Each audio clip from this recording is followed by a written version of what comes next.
Olá, começamos agora mais um Frente a Frente. Hoje aqui comigo o economista José Menezes Gomes, professor da Universidade Federal de Alagoas, doutor em História Econômica pela Universidade de São Paulo, e está aqui conosco para falar sobre a reforma da Previdência e as implicações nas previdências dos estados. Um assunto que vai ser debatido num seminário internacional, um dos assuntos, nesse seminário internacional que acontece na UFAL, a partir do dia 9 até o dia 11 de setembro, como também uma audiência pública que vai ser realizada na Assembleia pela deputada Jó Pereira, não na Assembleia Legislativa, mas no auditório da UFAL, no dia 9, segunda-feira. Portanto, eu agradeço antecipadamente ao professor por estar aqui conosco. Professor, diante do que nós observamos, foi aprovada em segundo turno pela Câmara a reforma da Previdência, que não foi a reforma que foi enviada pelo governo ao Congresso, mas se criou uma condição dessa aprovação e agora ela vai para aprovação do Senado. E os governadores, em geral, já pediram a inclusão dos estados na reforma da Previdência. O que significa, de fato, incluir os estados na reforma da Previdência que está sendo aprovada no Congresso? Bom, em primeiro lugar, eu só queria lembrar que essa reforma, ela resulta de um governo eleito com notícias falsas, com fake news, e que, através de fake news, ele está tentando justificar o injustificável. Se nós formos ver, só basta lembrar que houve uma CPI da Previdência e essa CPI comprovou que não havia déficit. Então, mesmo sem ter déficit da Previdência e da Seguridade Social, se insistiu tanto na sua realização. Bom, o que nós temos agora é exatamente o seguinte. No início dessa reforma, ela tinha a proposta de introduzir o sistema de capitalização e ela tinha também a proposta inicial era de incluir os estados. Bom, vamos lá. Do que foi aprovado? O que foi aprovado até agora, na verdade, significa o quê? Nós tivemos, na verdade, foi uma possibilidade de retirar dos mais pobres e de repassar para os mais ricos. A reforma da Previdência, agora aprovada, ela vai atacar justamente os segmentos mais vulneráveis. Bom, o que isso pode acarretar para os estados? Sobre isso, eu acho que para responder essa questão, nós precisamos entender como é que se deu a transição dos institutos que tínhamos em cada estado. Repartição simples para regime de previdência. O entendimento disso, e por isso nós vamos fazer um seminário sobre essa questão, porque a questão toda é o seguinte: como é que funcionava antes? Há um tempo atrás, não existia o regime próprio de previdência, no caso, a L-Previdência. Nós tínhamos o IPASEAL, que cada estado tinha. O que era isso? Era um sistema de repartição simples. Uma geração financiava a outra. Não havia necessidade de você fazer fundo, não havia necessidade de nada. Só que a partir de 94, começa a ser introduzido em cada estado o regime de repartição, o regime próprio de previdência de cada estado. Bom, mas o que nós precisamos verificar? Primeira coisa, você sai de um sistema de repartição simples em que o estado não precisava montar um fundo, bastava ele contratar trabalhadores na mesma quantidade e, dessa forma, uma geração financeira na outra, não havia necessidade de fundo. E alimentando esse fundo naturalmente, né? Exato, não havia necessidade. Mas o que aconteceu? Por meio de concurso. Na hora que ele suspendeu o regime próprio e ele partiu para o regime de repartição simples, a primeira pergunta que vai aparecer é: para onde é que vai o dinheiro de todos aqueles que contribuíram anteriormente? E mais, se o Estado, naquela época, não precisava contribuir, porque tinha um sistema de repartição simples, o que vai acontecer agora? A contribuição do Estado que não foi repassada, para onde é que ela foi? Então, uma das grandes questões que nós precisamos saber é exatamente como é que se deu essa migração. Esse dinheiro que existia no ano anterior, ele foi repassado para o novo? Porque se ele não foi repassado para o novo, e agora esse novo, como é que funciona? Ele é um sistema de capitalização. Puramente de capitalização. Você pega a contribuição do servidor e pega a contribuição do patrão, e esse dinheiro é aplicado no mercado financeiro. Bom, os bancos, né? Os bancos acabam, de certa forma, ganhando. Ganhando com isso. Mas a questão toda aí é, se o Estado não repassou aquilo que você contribuiu e agora você está na fase de aposentadoria, e mais que isso, esse mesmo Estado que talvez não tenha repassado, agora também não está mais contratando servidor público na mesma proporção, o que pode acontecer? Nós podemos correr um risco de colapso. Primeiro colapso é você ter esse dinheiro que foi pego e foi aplicado, ele foi aplicado em quê? Teve rentabilidade, teve perdas? Porque se nós formos ver, os fundos de pensões, que são outra modalidade, eles tiveram perdas muito grandes, porque você aplicando no mercado, você corre esse risco. Porque o mercado oscila, oscila, né? E essas oscilações... Na maioria das vezes, oscila negativamente. Exatamente. Se você for pegar o caso da Argentina, a Argentina introduziu esse sistema que agora querem fazer aqui em 93. Só que aconteceu, parte da Previdência, a Previdência toda foi privatizada. E aí o que aconteceu? Eles pegaram esse dinheiro do fundo e aplicaram em título da dívida argentina. Em 2001, houve uma moratória da Argentina. Então, na hora que houve a moratória, eles perderam 75% do valor de face. O governo pagou apenas 25%. O dinheiro que sobrou, eles pegaram esse dinheiro e aplicaram em ações. Aí veio a crise de 2008, eles perderam quase tudo. Então, esse sistema que querem introduzir aqui é um sistema que já entrou em colapso lá. Bom, mas aí que está. Vamos só retomar a situação atual. Nós queremos saber exatamente do AL Previdência como é que está a situação patrimonial e como é que está o suporte financeiro. Mas a pergunta que eu insisto é exatamente o seguinte: se o Estado não abre mais concurso e pratica OS, parceria público-privada e todas as formas de terceirização, o que pode isso acarretar? Significa que os novos servidores não serão mais efetivados. Então, eles não irão contribuir para esse regime próprio, eles vão contribuir para o regime geral da Previdência.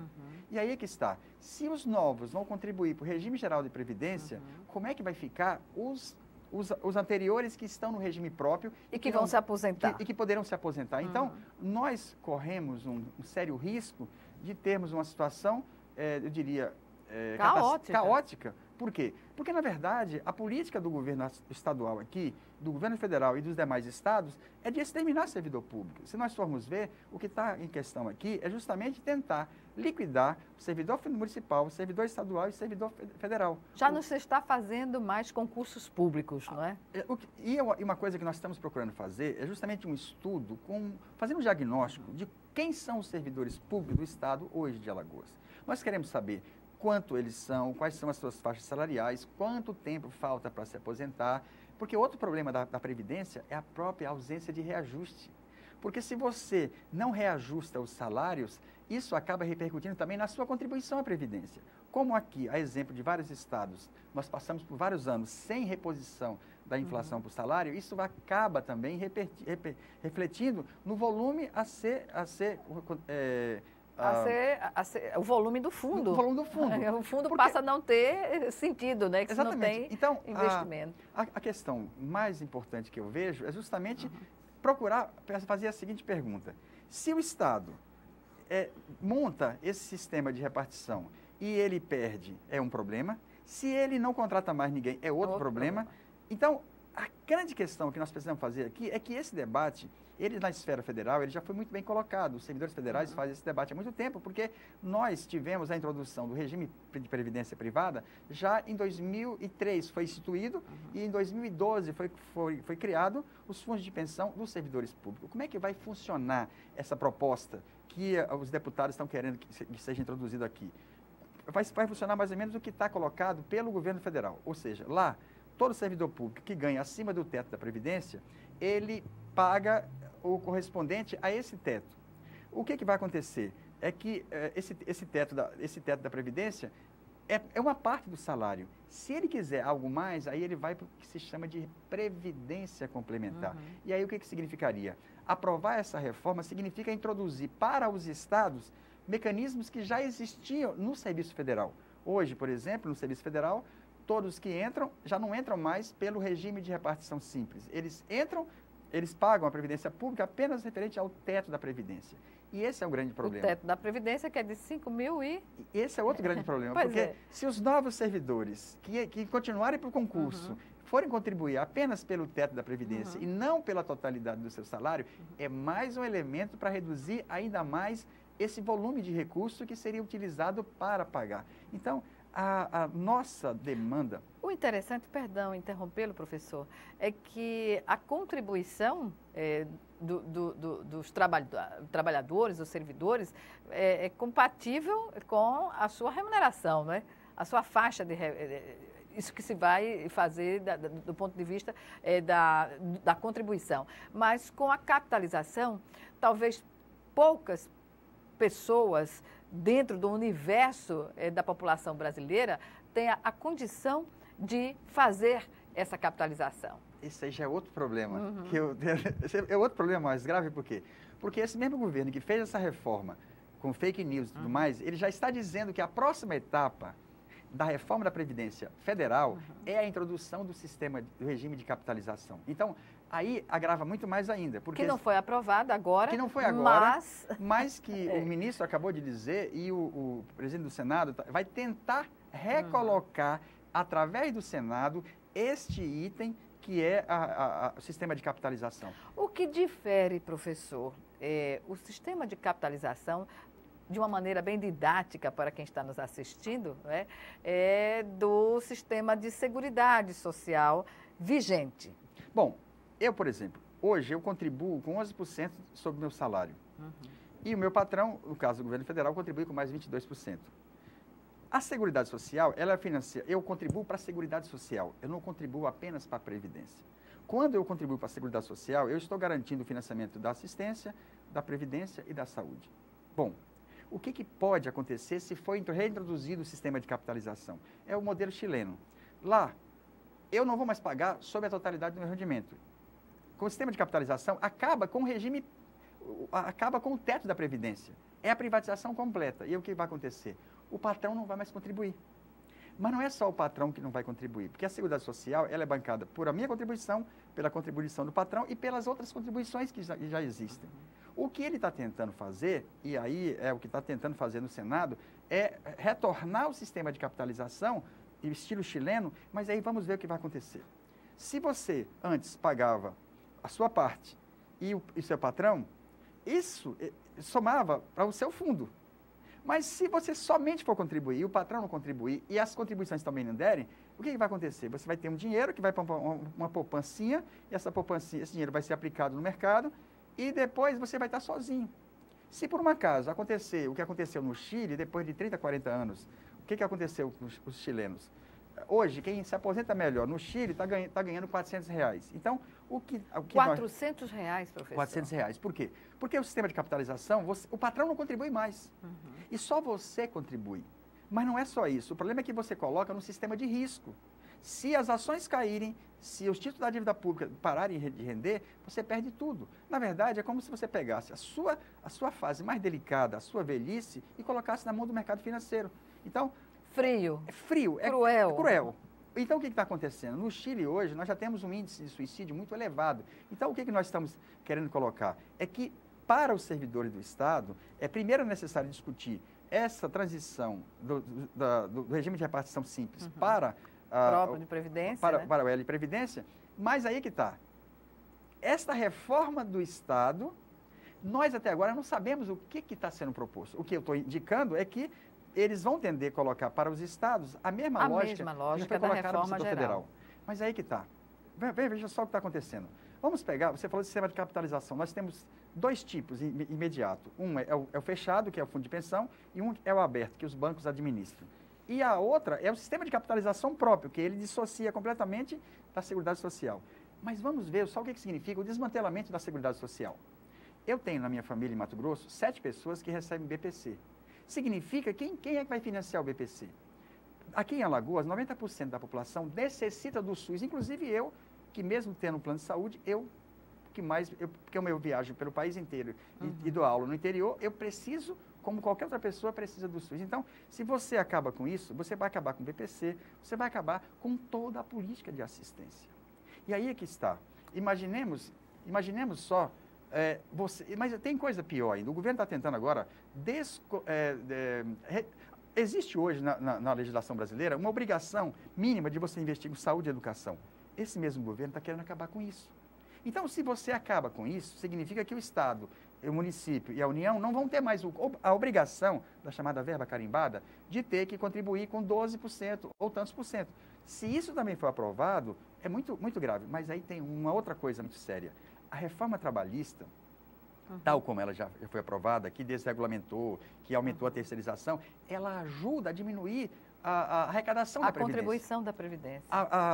Mais que isso, A reforma tributária que eles querem fazer é para desresponsabilizar, é retirar as contribuições sobre lucro.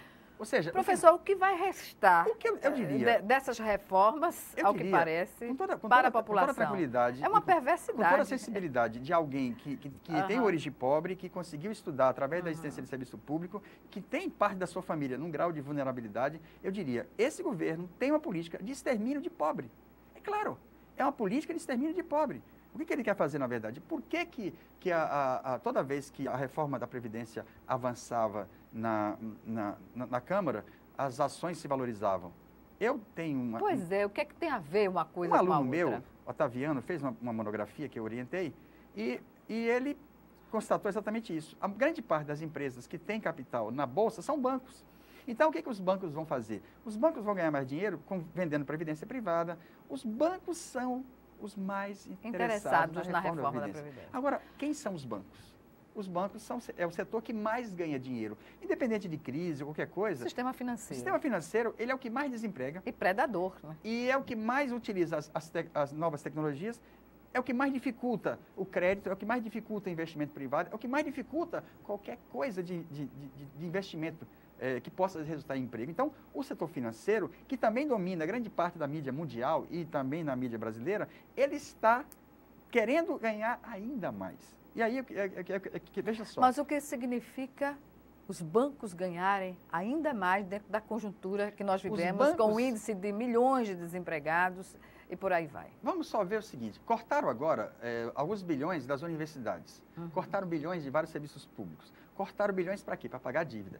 Quem que compra a dívida? São os bancos. Então, os bancos, como é que eu diria? Com crise ou sem crise, eles estão muito bem, obrigada. Eu recebi uma charge agora que é muito interessante, que mostra um abutre olhando para um aposentado, esperando ele morrer. Esse abutre são os bancos. Então, o que nós temos aqui? O sistema financeiro, ele está de olho em algo ainda mais rentável, que é aquilo que a Seguridade Social... Como é que funciona a Seguridade Social? Eu contribuo para a Seguridade Social e o Estado pega esse dinheiro e ele investe em SUS, na SAMU, ele investe em tudo isso. O que vai acontecer agora é que a assistência social seria praticamente extinta, o SUS praticamente extinto, mas aí é que está. Justamente no momento em que a população mais está trabalhando cada vez mais, sem jornada fixa, ganhando cada vez menos, ela está muito mais exposta ao adoecimento, ela está mais vulnerável. É justamente nesse momento que o Estado se afasta de qualquer função social. E a pergunta que eu estou fazendo sempre agora é, para que serve o Estado Nacional? A serviço de quem ele está? Hoje, basicamente, ele faz o quê? Ele arrecada imposto de pobre, paga juro da dívida, faz renúncia fiscal para o grande capital e ele tenta privatizar e desresponsabilizar qualquer função social. E o lamentável nisso tudo, professor, é que não se observa uma palavra de analista econômico, político, em nível nacional, nas redes, né, abertas de TV, para que a população possa questionar se essa reforma é favorável ou não a ela, né? Ao contrário, o que o governo fez foi contratar determinadas personalidades que ganham 2, 3, 4 milhões, que são figuras públicas nos principais programas de TV aberta, que jamais vão precisar da Previdência, porque eles têm só o que eles ganham por mês, então, mas contrataram essas pessoas, suas respectivas redes de TV, para simplesmente ajudar ao que eu chamo de produzir fake news em escala ampliada. O que nós temos aqui é justamente isso. A produção de notícias falsas visa exatamente o quê? Legitimar um processo de extermínio de pobre. Porque eu fico só imaginando o que representa, por exemplo, na minha família, que 90% precisa do SUS. A maioria votou no atual candidato, no atual presidente. E uma parte da minha família está apoiando a reforma da Previdência, mesmo eu tendo dito que vai acabar com o SUS. Eu comecei a investigar isso porque é muito grave. O problema nosso está na nossa família. A nossa família, e para mim, eu acho que as demais não é exceção, essas famílias foram com esse slogan de família acima de tudo. Na verdade, o que nós temos é a família dos banqueiros acima de tudo, a família dos brancos acima de tudo, a família dos ricos acima de tudo, a família do pobre, do nordestino, do índio, esses aí estão tudo massacrados. Pois é, e o que cabe à classe média nesse entendimento que chegou a uma condição social mais, digamos, tranquila nos últimos anos e de colocar também na rua a defesa da reforma da Previdência. Como o senhor entende alguém que seja da classe média, uma pessoa que trabalha, que não está no patamar do salário mínimo, mas se esforça muito para manter uma assistência à saúde privada, aos planos de saúde? Bom, primeiro, essa questão de classe média. Eu sempre pergunto na minha sala de aula qual é a classe social que você pertence. E é coisa surpreendente, como praticamente todos se acham classe média. Pois é. Então, esse falso pertencimento, ou esse pertencimento sem base material é um grande problema.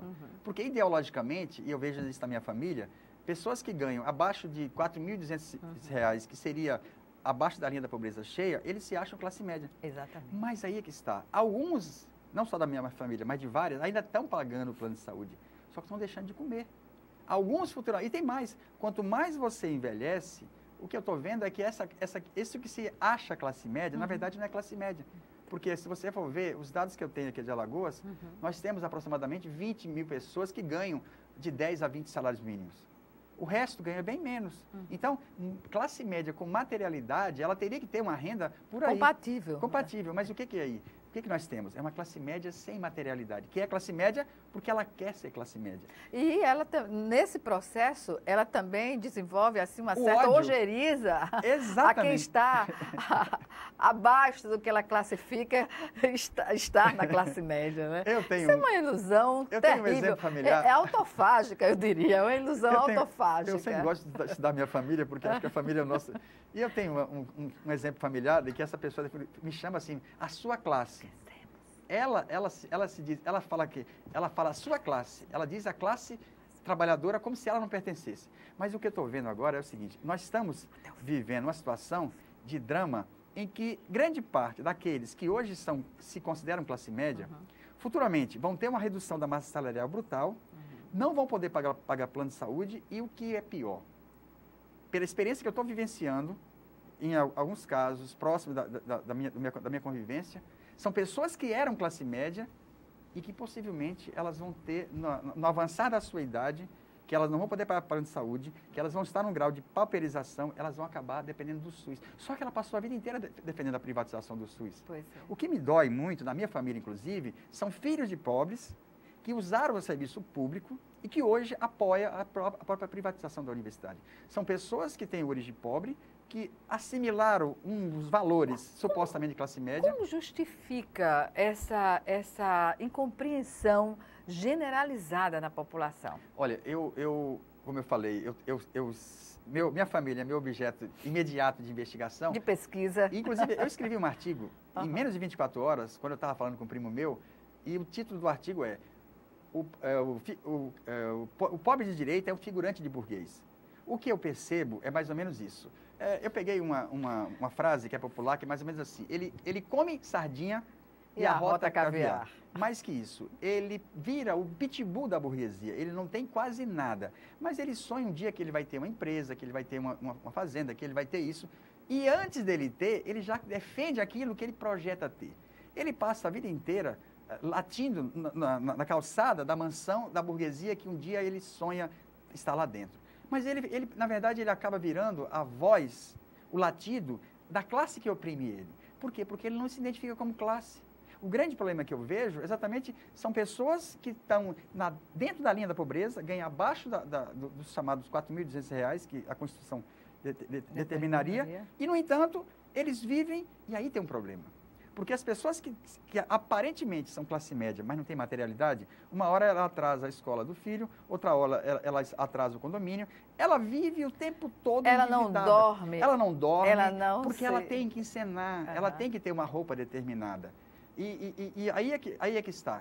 Ela vive uma vida totalmente feliz. Também ela tem que se afastar dos seus amigos, que são pobres, ela se afasta dos seus parentes que são pobres, porque ela quer sempre encenar. Na verdade, eu diria assim, é um grande figurante. Eu não vou nem dizer que seja um ator, porque ele não é nada. E ele passa a vida inteira com ódio. Eu até, observando esse meu universo de análise, eu até criei um conceito que é ódio da classe errada. Ódio da classe errada. Ou seja, parte da minha família tem ódio da classe errada. Ela tem ódio de pobre. Eles são filhos de nordestino e eles odeiam nordestino. É uma coisa que está me deixando tão impactado. inclusive, comecei a escrever mais sobre isso. Isso leva até a uma depressão se a pessoa não Olha, tiver uma sustentação emocional. Eu estou conversando com uma amiga que é psicóloga e outra que é psiquiatra, porque eu estou tentando trabalhar um conceito que é esquizofrenia induzida. Induzida por quê? Porque ela não vive o mundo real. Ela não se assume como classe, ela vive em cima de notícias falsas e ela vive o tempo todo construindo um cenário de um mundo que ela imagina ideal. E é uma reprodução, reprodução em série, ela né? reproduz nos filhos. Então, o que eu estou observando? São filhos de classe média falsos que estão encenando ser classe média, mas que o cenário que nós estamos vivendo, ele não vai ter mais emprego, essa nova geração pode não ter mais salário fixo, essa geração... Não pode chegar até a se aposentar, não, ainda que tenha... Essa nova geração está correndo o risco de não ter os mínimos direitos, mas, no entanto, essa geração é a segunda geração de falso classe média que eu observo no meu objeto privilegiado de investigação. E aí é que está. É difícil de você dialogar. Eu pensava assim, quando a minha avó faleceu, a família se diluiu por causa... Não foi por causa da morte da minha avó. É a conclusão que eu cheguei. É porque essas pessoas foram assimilando valores totalmente distintos do que a minha avó pensava, do que meu pai pensava, que eram pessoas simples, solidárias, humanas. Não, essas pessoas que assumiram essa imagem de classe média falsa e que vivem encenando isso aí, elas se tornaram pessoas, como é que eu diria assim, cruéis. Porque elas frias. Elas não têm mais solidariedade de visitar um parente. Não. São pessoas que vivem no sofrimento de exercitar uma posição de classe que não pertence, e ela vive o tempo todo em confusão. Então, por isso eu digo que é esquizofrenia induzida. E essa esquizofrenia ela é diferente do quem é portador de esquizofrenia. Porque quem é portador e tem medicação, tem acompanhamento, ele volta, enquanto está medicado, ele volta a ter noção de realidade. Aquele não. Ele continua no exercício e acaba desenvolvendo o ódio da classe errada. Um exemplo clássico é observar os avanços que foram conquistados pela classe funcional, profissional das domésticas e as pessoas, por exemplo, olhar para o profissional, não é? Para o profissional doméstico e não admitir, por exemplo, que ele possa chegar ao trabalho até no Fiat Uno, num carro mais simples, alguma coisa desse tipo, né? Enfim, não querer ver personalidades nacionais escrevendo em revista nacional ou internacional que não aguentaria se encontrar na porta de um avião a caminho de Paris com alguém que é o assessor do elevador do prédio. Eu vou ter que dizer uma coisa que aconteceu comigo. Eu vi isso no artigo da Danusa Leão. Há 6 anos atrás, alguém que eu conheço estava indo para São Paulo e no avião. E, de repente, ela encontrou com uma senhora que estava do lado dela. Caiu, a bolsa caiu, e quando caiu, ela viu o cartão de Bolsa Família. Sim. Olha, pessoa que eu conheço foi para o grupo de WhatsApp, que eu saí, porque eu não aguentei mais, e esse grupo, exatamente, eram os grupos que organizavam as marchas de combate à corrupção. Ali eu vi um ódio grande, mas gigantesco mesmo, a pobre. Hoje, 7 milhões de pessoas deixaram de andar de avião. E o que aconteceu? É que justamente esse segmento que se achava classe média, que condenava o pobre por estar andando de avião, ele agora está tendo que, ou ele está ficando em casa ou está andando de ônibus. Então, esse ódio é uma coisa impressionante que eu vi, quando eu vi, por exemplo, eu filho de pobre, filho de um sem terra, que depois fez mestrado e doutorado, eu vi algumas pessoas que eu conheço, não vou dizer o nome, que depois de muito tempo eu encontrei, que era classe média de verdade naquele momento, essas pessoas desenvolvem um ódio, porque para elas não pode um pobre entrar na universidade pública, passar um concurso na frente dele, fazer coisas na frente dele, porque ele acha que é direito dele por pertencer àquilo que foi classe média, que não é mais. Então, esse ódio é uma coisa impressionante. Vai na contramão do desenvolvimento social, econômico e humano, sobretudo. Como ser humano, eu estou perguntando, o que me define como ser humano? Nós temos que fazer essa pergunta. Porque alguns pressupostos da época da Revolução Francesa, essas pessoas acham, até aquilo que era a Revolução Burguesa, essas pessoas estão retroagindo. E eu diria, o pior é que essas pessoas estão usando as mídias sociais para pedir a Idade Média de volta. Eles querem pousar em classe média, mas eles querem resgatar os valores mais atrasados. Então, eu tô atento a esse tipo de coisa e vou continuar a escrever sobre isso. E vou escrever bastante mesmo, porque eu imagino que a investigação sobre a minha família ela vai ser muito útil para as demais famílias. Porque é o que eu estou tentando mostrar. Como que qual que é a minha meta agora? Que não é um fato isolado, isso não, algo que reproduz a sociedade brasileira no momento. Eu fui ver o seguinte, minha família é de baiana e cearense. Todos são nordestinos. E agora, o que que eles são? São pessoas que não gostam do Nordeste e apoiam quem não gosta do Nordeste. Aí eu fui ver na minha família a diferença entre os irmãos mais velhos, os que trabalharam, e os irmãos mais novos, que puderam estudar. Eles estudaram e eles começaram a se diferenciar como classe. Eles sempre agiram politicamente para condenar aquilo que os filhos dos pobres parentes tinham. Então, mas isso aí é uma investigação. É uma outra história. É uma outra história Pois que eu vou aprofundar, porque entender a minha família também é exemplo para que os outros possam entender as suas respectivas famílias. Pois bem. Chamamos agora o nosso primeiro intervalo e último intervalo, que a nossa conversa se estendeu muito para o segundo intervalo e foi muito bom ter sido assim. Então, espero você já, em 1 minuto.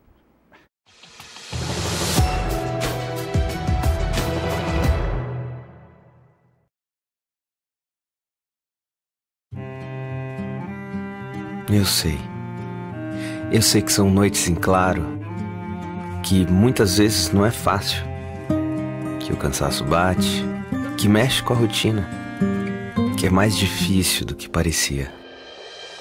Mas eu também sei que, lá no fundo do peito, vocês entendem que é importante para o meu desenvolvimento e me fortalece por toda a vida, que nos faz crescer juntos, com momentos inesquecíveis, como família. Tem mais gente que nos apoia, nos respeita, nos incentiva, porque essa causa tem que ser de todos. E por mais que eu ainda não consiga falar, eu sei que vocês me entendem. E por isso, obrigado. Porque juntos, a gente cresce. A amamentação. Incentive a família, alimente a vida.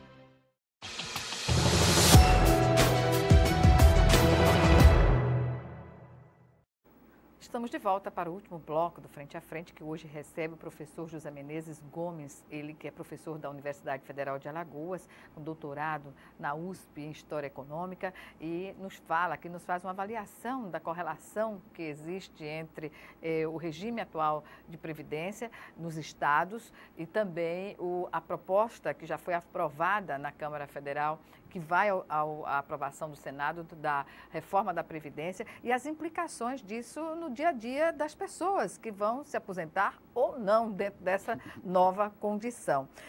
Professor, na questão do seminário que vai tratar dessas questões, esse seminário internacional que acontece de 9 a 11 de setembro, lá na UFAL, sobre o balanço de pagamento, de onde vem a essência da dependência da América Latina nessas questões, eu pergunto aqui, trazendo essa questão para o estado de Alagoas. Plano Plurianual de Alagoas, que está, e as diretrizes para o orçamento anual. Há que se preocupar com isso dentro desse contexto? Bom, é bastante preocupante porque é o seguinte, o Plano Plurianual ele vai estabelecer os princípios para os próximos 4 anos. E são esses princípios que vão estabelecer as diretrizes para a lei de orçamento anual, a lei das diretrizes orçamentárias para a composição da lei de orçamento anual. Então, quais são as diretrizes atuais? Eu fiz um artigo recentemente que trata exatamente disso. O estado de Alagoas, a exemplo de todos os demais estados, o que eles estão fazendo? Eles estão fazendo renúncia fiscal cada vez maior e eles estão pagando a dívida pública em volume cada vez mais elevado.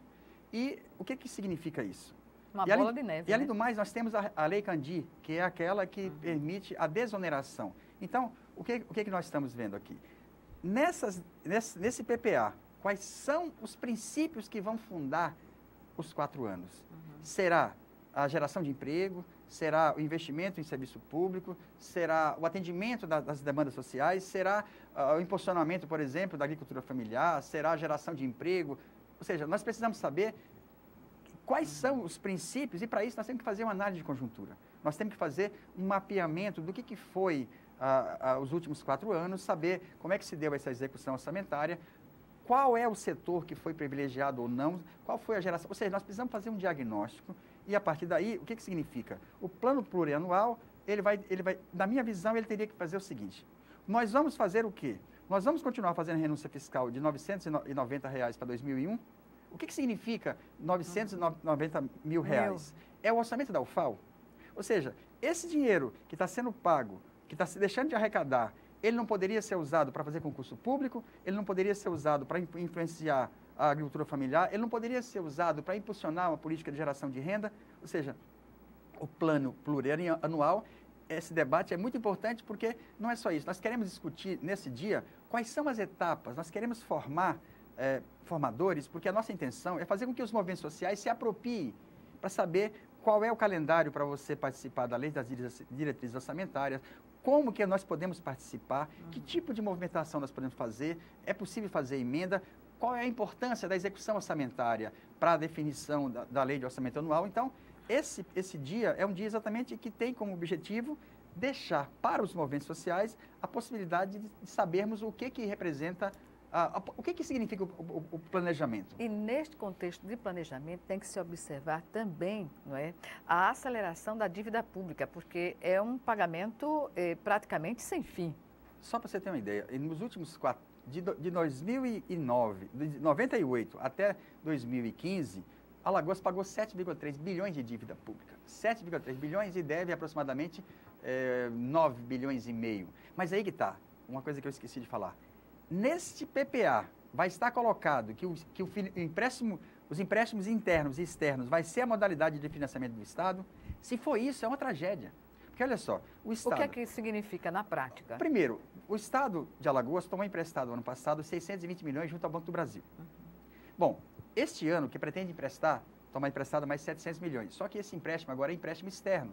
E empréstimo externo significa, quando você faz, em dólar. Em dólar. Se o dólar subir, significa que o empréstimo nosso, o ônus desse empréstimo, ou o que vai se pagar de juros é muito maior. Então, o que nós queremos aqui? Nós queremos evitar que ocorra novamente o que aconteceu em 97. Em 97, para quem não lembra, nós fizemos um ato agora e um manifesto para que aquilo não volte. O que foi que aconteceu? O Estado de Alagoas tomou dinheiro emprestado no mercado externo, aí os Estados Unidos subiram a taxa de juros de 5% para 20%. O Estado de Alagoas teve que pagar cada vez mais juros e, junto com o acordo dos usineiros e vários outros mecanismos que reduziram a receita do Estado, chegou ao colapso de 97, que levou a 9 meses sem pagar salário. Hoje, nós temos, não é a mesma coisa, mas nós temos, eu chamo de caminho suicida, por quê? Porque é o Estado que não abre concurso, não fortalece, não gera nenhuma possibilidade de ativação da economia, simplesmente faz empréstimo junto ao setor bancário e, com isso, vai comprometer receita futura.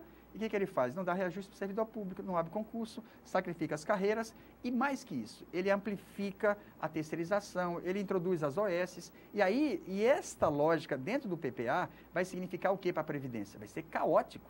Porque se nessas diretrizes do PPA for a manutenção, a ampliação das formas terceirizadas, flexibilizadas de contratação, vai significar um comprometimento da receita da Previdência. Ou seja, a Previdência está tão capilarizada nas ações de governo ou da economia, não é? Da economia, que fazer essa transição sabendo-se dos resultados já de antemão, é uma temeridade, não?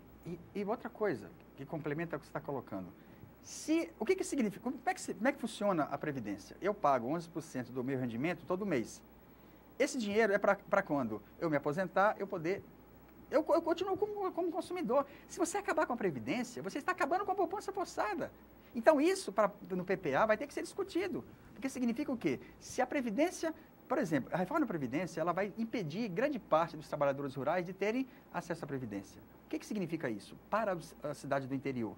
Significa que ela vai ficar mais vulnerável ainda às transferências. Por quê? Porque hoje a Previdência rural ela é um dos principais determinantes da movimentação da economia. Então, se você vai privatizando a Previdência e vai reduzindo esse volume de poupança para no futuro se ativar a economia, você está comprometendo, não é só a saúde financeira da Previdência, você está comprometendo a saúde da economia. E o que leva os estados a quererem, os governadores terem ido a Brasília pedir a inclusão dos estados na reforma da Previdência, sabendo-se dessas dificuldades de antemão? Bom, a primeira coisa é que nós tínhamos uma decisão em caráter liminar do STF, de acordo com a súmula 121, que condenava o anatocismo, que é juros sobre juros entre entes estatais. A maior parte dos estados, se fosse aplicada essa liminar, teria tido uma redução brutal da sua dívida. Os governadores não partiram para esse caminho. Ao contrário, o que eles passaram a fazer? Se a dívida nossa tinha sido renegociada em 98 e seria rolada por 30 anos, com 20 anos já estava em colapso. Então, o que vai acontecer? O que os governadores fizeram? Procuraram, foi uma nova etapa de endividamento. Criaram uma lei complementar, se não me engano, 156, que renegocia a dívida por mais 20 anos. Ou seja, vai postergando e aumentando cada vez mais a dívida que se tem. Só que para fazer essa renegociação, o que eles vão querer ainda aprovar? Que é importante discutir isso no PPA. É a lei de teto de gasto estadual. Se a esfera federal tem a emenda constitucional 95, para renegociar essa dívida, eles vão exigir exatamente o quê? Eles vão exigir exatamente a aprovação da lei de teto de gastos. E aí o que significa isso? Vai ser mais um ataque ao uso do Estado para essa função. Mas eu pergunto, se o Estado continuar cada vez mais pagando dívida pública, comprometendo cada vez mais com juros de banco, esse dinheiro sai da economia. O dinheiro que você paga de juros da dívida, o dinheiro que você paga de tudo isso, essa renúncia fiscal, ela não serve para aquecer a economia. Então, o que nós queremos fazer no seminário, no último dia, nós vamos fazer exatamente... Nós vamos encerrar o seminário juntando o reitor da UFAL, da UNEAL, da Unicisal e do IFAL.